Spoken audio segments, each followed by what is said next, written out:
시각의 지각작용으로 균형에 대한 설명이 이제 틀린 것인데요. 1번 평형 상태로서 사람에게 가장 안정적이고 강한 시각적 기준이다. 이건 맞는 내용이고요. 서로 반대되는 힘의 평형 상태로 시각적 안정감을 갖게 하는 원리이다. 2번 문항도 이제 옳은 내용입니다. 3번의 시각적인 수단들의 변화는 구성의 무게, 크기, 위치 요인들을 포함하고요. 이것도 이제 맞는 내용입니다. 4번 그래픽 디자인과 멀티미디어 디자인 영역에만 해당되는 조형 원리이다. 그 균형이 그래픽과 멀티미디어만 영역에 해당되는 게 아니죠. 패션이나 다양한 디자인 분야에도 적용이 되는 원리입니다. 그래서 정답은 4번이 되겠습니다.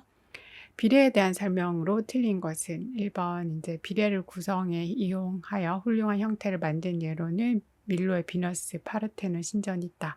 맞고요. 2번에 이제 황금비는 어떤 선을 2등분해서 작은 부분과 큰 부분의 비를 큰 부분과 전체의 비와 같게 한 분할이다. 2번도 옳은 내용입니다. 3번 비례는 기능과도 밀접하여 자연 가운데 훌륭한 기능을 가지고 있는 형태는 좋은 비례 양식을 가진다. 4번의 등차 수열은 1대 2대 4대 8대 16과 같이 이웃하는 두 항의 비가 일정한 수열에 의한 비례이다. 이 내용은 등차 수열이 아니고요. 등비 수열에 해당이 되는 내용입니다. 그래서 이 문제에 관련된 이제 답은 4번이 되겠습니다. 디자인의 원리에서 균형, 비례에 관련된 내용도 시험에 많이 출제되었는데요. 김쌤 필기교재 PDF에서 균형이라고 이제 검색을 하시면요. 시험에 이제 출제된 균형에 관련된 내용들이 다 잘 정리가 되어 있습니다. 균형뿐만 아니라 이제 비례에 관련된 내용들도 정리가 되어 있으니까요. 여러분은 암기에만 좀 집중하셔서 잘 외우시면 좋겠습니다. 시험에 이제 자주 출제된 비례와 이제 균형에 관련된 내용들 교재를 통해서 한번 살펴보도록 하겠습니다. 안녕하세요. 컬러리스트 자격증 독학 합격을 돕는 컬러리스트 김쌤입니다. 본 강의는 김쌤의 컬러리스트 필기 교재와 이해 강의를 바탕으로 해서 제공하고 있습니다. 비례는 이제 기능과도 밀접한데요. 자연 가운데 훌륭한 기능을 가지고 있는 것의 형태는 좋은 비례 양식을 가진다라고 합니다. 시험에서는 비례에 관련돼서 이런 이제 기출 내용들이 출제가 되었고요. 그리고 요 이미지가 또 시험에 출제가 되었어요. 그래서 요 이미지를 이제 제시해 주고요. 프랑스 클로드 로랭의 항구라고 하는 작품인데요.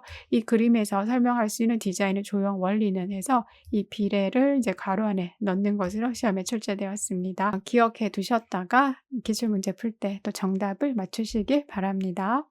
비례에 관련되어서 등비수열비, 등차수열비도 시험에 출제되었는데요. 등비수열비는 1, 2, 4, 8, 16과 같이 이웃하는 두 항의 차이가 일정한 수열에 의한 비례이고요. 등차수열비는 1, 4, 7, 10, 13과 같이 이웃하는 두 항의 차이가 일정한 수열에 의한 비례라고 시험에 출제가 되었습니다. 황금분할도 시험에 자주 출제되었어요. 그래서 이제 지문이 또 조금 많습니다.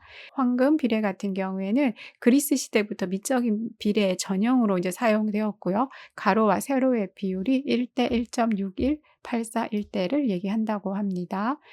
황금비는 어떤 선을 이제 2등분해서 작은 부분과 큰 부분의 비를 큰 부분과 전체의 비와 같게 한 분할이고요. 그리스인들의 신전과 예술작품에서 아름다움과 시각적 질서를 얻기 위한 수단으로 사용한 비례법으로 조직적 구조를 말하는 체계라고 합니다. 르네상스 시대에 건축가, 화가들이 즐겨 사용했고요. 근대에는 르꼬르비제가 건축 구조물 등에 적용했고 오늘날 예술 영역에서 가장 널리 사용하는 비례 체계라고 합니다. 황금 분할, 황금비에 관련돼서 이제 이러한 질문들이 또 출제가 되었고요. 기억을 해주시면 좋겠습니다. 등량 분할이라고 있는데요. 주어진 형태와 여백을 나누는 분할 방법에 대한 설명인데요. 삼각형 밑변에 2분의 1을 가진 평행 사변형이 삼각형과 같은 높이로 있을 때 삼각형과 평행 사변형의 면적이 같아지게 되는 분할이라고 합니다. 금강비례라고 있는데요. 한국 전통 건축에서 나타나는 비례고요. 1대 1.41의 비율이라고 합니다. 우리나라 미술 분야에서 관습적으로 또 이어져 온 것이기도 합니다. 비례에 관련돼서는 좀 일반적으로 시험이 자주 출제가 되고 있고요. 출제된 내용들을 이렇게 모아 보았습니다. 잘 기억해 주시고요. 균형에 관해서 시험에 또 출제된 내용들을 살펴보겠습니다. 균형에 관해서는 요런 이미지가 이제 출제가 되었고요. 이게 이제 무엇을 의미하는가라고 하는 게 문제였는데요. 균형입니다. 디자인의 원리 중 2차원이나 3차원의 공간 내에서 대상이 가지고 있는 시각적인 무게감과 의미상의 무게감들이 서로가 서로를 필요로 하고요. 서로 잡아당기거나 밀면서 팽팽한 긴장감들이 서로 같은 힘으로 존재하는 상태를 말한다라고 합니다. 모든 디자인에서 대칭, 비대칭, 주도, 종속의 개념을 이용하여 시각적으로 안정감을 주기 위한 원리이고요. 부분과 부분 혹은 부분과 전체 사이에 시각적인 안정감이 보일 때 균형이 이루어진다고 합니다. 평형 상태로서 사람에게 가장 안정적이고 강한 시각적 기준이 되고요. 서로 반대되는 힘의 평형 상태로 시각적 안정감을 갖게 하는 원리입니다.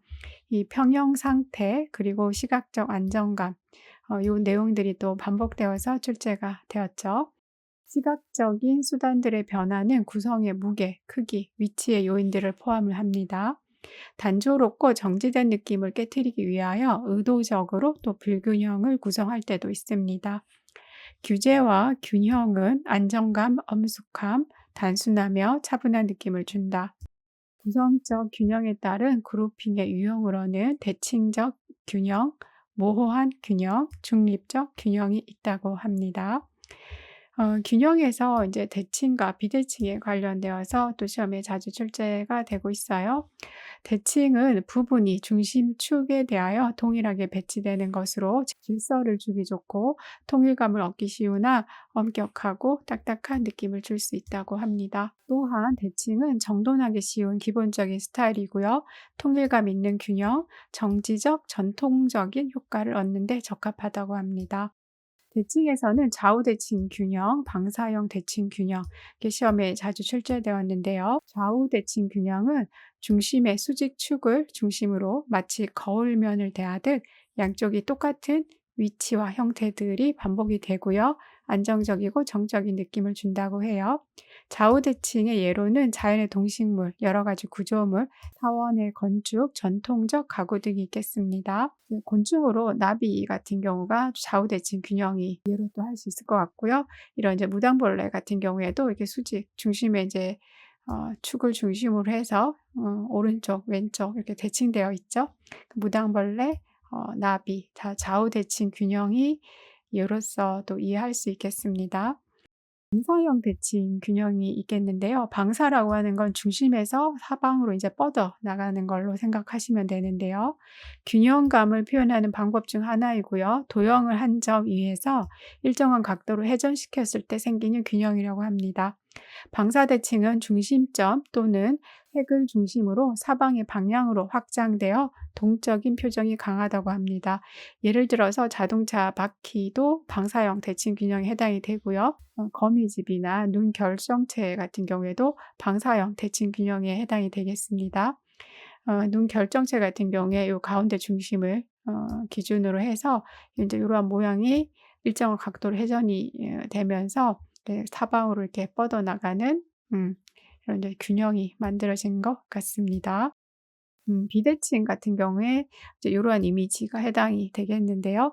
형태상으로는 좀 불균형한데요. 시각상의 힘든 정돈에 의해 균형이 잡혔다고 할 수 있겠습니다. 보는 사람에게 안정감도 주고요.